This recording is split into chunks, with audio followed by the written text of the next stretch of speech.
Assalamualaikum warahmatullahi wabarakatuh. Saya Yaliza Wikimegalia, NPM 22050038 dari kelas 6A PGSD. Jadi di sini saya akan memberikan pendapat terkait pendekatan STEAM di SD. STEAM sendiri itu adalah Science, Teknologi, Engineering, Arts, dan Mathematics. Nah, pendekatan STEAM ini merupakan salah satu pendekatan pembelajaran yang sangat relevan untuk diterapkan di sekolah dasar. Karena STEAM itu tidak hanya menekankan penguasaan pengetahuan akademik, tetapi juga mengembangkan keterampilan abad 21 termasuk berpikir kritis, kolaborasi, komunikasi, dan kreativitas di tingkat SD.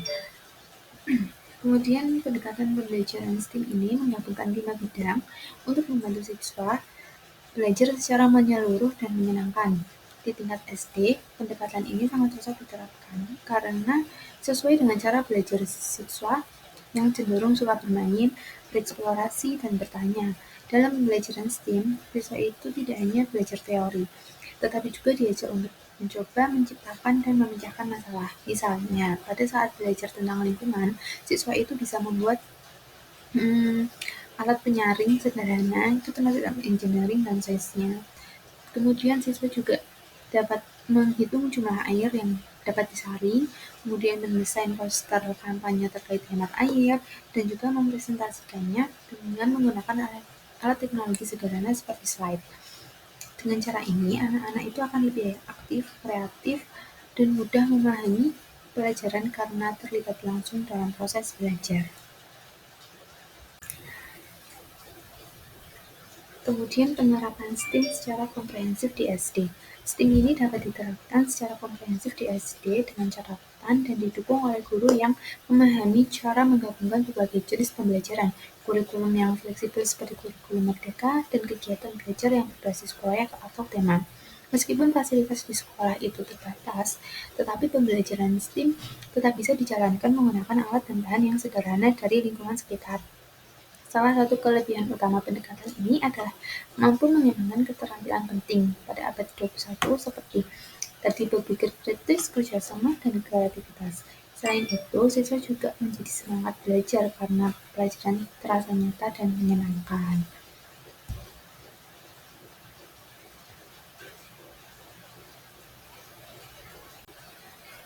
Kemudian ada kelebihan pendekatan STEAM. Yang pertama ada mengembangkan keterampilan abad 21 seperti pemecahan masalah, berpikir kritis, kolaborasi, dan kreativitas. Kemudian yang kedua ada mendorong pembelajaran kontekstual yang menghubungkan materi dengan kehidupan nyata dan kebutuhan masa depan. Kemudian akan meningkatkan motivasi belajar, di mana siswa akan merasa lebih menyenangkan karena mereka itu akan terlibat langsung dalam eksplorasi dan penciptaan. Kemudian mendorong integrasi kurikulum, cocok untuk pendekatan tematik di SD membuat pembelajaran ini lebih utuh. Kemudian ada memberikan ruang untuk perbedaan gaya belajar, kombinasi sains dan seni menjangkau berbagai tipe kecerdasan majemuk siswa. Dari kelebihan pendekatan STEAM, tentu ada kekurangan dari pendekatan STEAM juga. Yang pertama itu adalah membutuhkan persiapan guru yang memadai, karena tidak semua guru itu memiliki latar belakang dan pelatihan untuk mengintegrasikan seluruh komponen STEAM. Kemudian butuh waktu dan perencanaan yang ekstra, karena guru itu perlu waktu yang lebih banyak untuk merancang pembelajaran dan tidak semua guru itu percaya diri untuk mengajarkan semua aspek STEAM, terutama pada ujian teknologi dan teknik. Kemudian keterbatasan sarana dan prasarana sekolah. Dengan sumber daya yang terbatas itu mungkin akan mengalami kesulitan dalam penyediaan alat dan bahan. Kemudian penilaian yang lebih kompleks. Penilaian berbasis proyek dan keterampilan proses itu akan lebih menantang dibandingkan tertuju pada penilaian atau hasil akhir. Kemudian ada domisili salah satu komponen. Misalnya sains dan matematika itu lebih ditekankan dibanding seni, sehingga tidak semua aspek STEAM itu benar-benar terintegrasi. Meskipun begitu, dengan pelatihan yang tepat dan dukungan dari sekolah, mungkin pendekatan STEAM bisa menjadi lebih efektif untuk meningkatkan kualitas pendidikan di sekolah dasar. Dari pemaparan tersebut dapat disimpulkan bahwa STEAM ini adalah pendekatan yang sangat berpotensi diterapkan di SD untuk membekali siswa dengan keterampilan masa depan.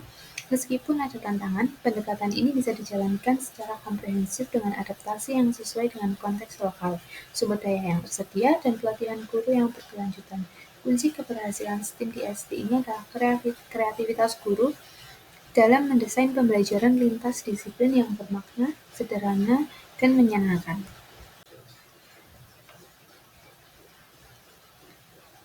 Kemudian di sini ada mind mapping terkait pendekatan STEAM, di mana saya mengambil judul cahaya dan pemanfaatannya karena NPM saya genap, dan saya memilih judul ini. Kemudian pendekatan sains dari cahaya dan pemanfaatannya ini adalah dari konsep dasarnya itu sumber cahaya alami dan buatan, di mana siswa itu akan mempelajari konsep dasar cahaya seperti mengenali sumber cahaya alami, contohnya matahari, dan buatan, contohnya itu adalah lampu, serta memahami sifat-sifat cahaya. Misalnya, cahaya itu dapat merambat lurus dan dapat dipantulkan. Kemudian siswa dapat melakukan eksperimen sederhana seperti mengarahkan cahaya senter ke cermin untuk melihat pantulan atau membuat bayangan dari benda-benda di bawah sinar matahari.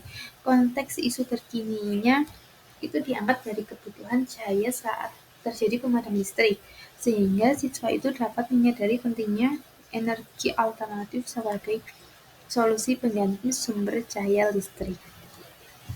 Kemudian pada pendekatan teknologi, pada aspek ini tuh siswa dikenalkan dengan berbagai alat penerangan modern seperti lampu LED, senter, atau panel surya mini. Pembelajaran ini diarahkan pada pemanfaatan teknologi yang hemat energi dan ramah lingkungan. Siswa juga dapat membuat proyek teknologi sederhana seperti lampu darurat dari baterai dan bolam kecil.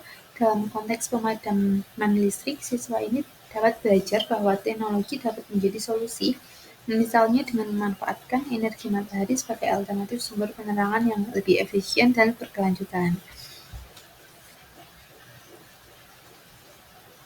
Kemudian pada aspek pendekatan engineering, siswa itu diajak untuk merancang dan membuat alat yang dapat digunakan sebagai solusi penerangan darurat saat listrik padam. Proyek sederhana seperti membuat reflektor cahaya dari kardus dan kertas aluminium atau lampu tenaga surya dari botol plastik dan senter kecil dapat dilakukan dengan bahan bekas. Melalui proses ini, siswa itu akan diajarkan berpikir sistematis, mencoba-coba desain, dan menyelesaikan masalah secara kreatif dan kolaboratif, sesuai dengan prinsip rekayasa sederhana.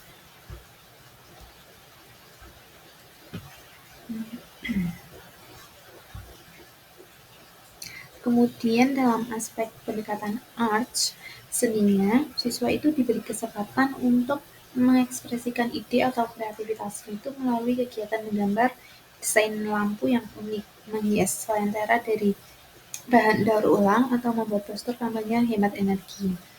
Kemudian aktivitas seni ini juga dapat mengajarkan siswa menyampaikan pesan secara visual, seperti pentingnya menggunakan cahaya secara bijak atau mengajak keluarga untuk beralih ke energi ramah lingkungan.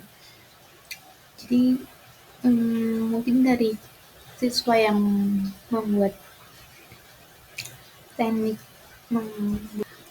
dari siswa yang membuat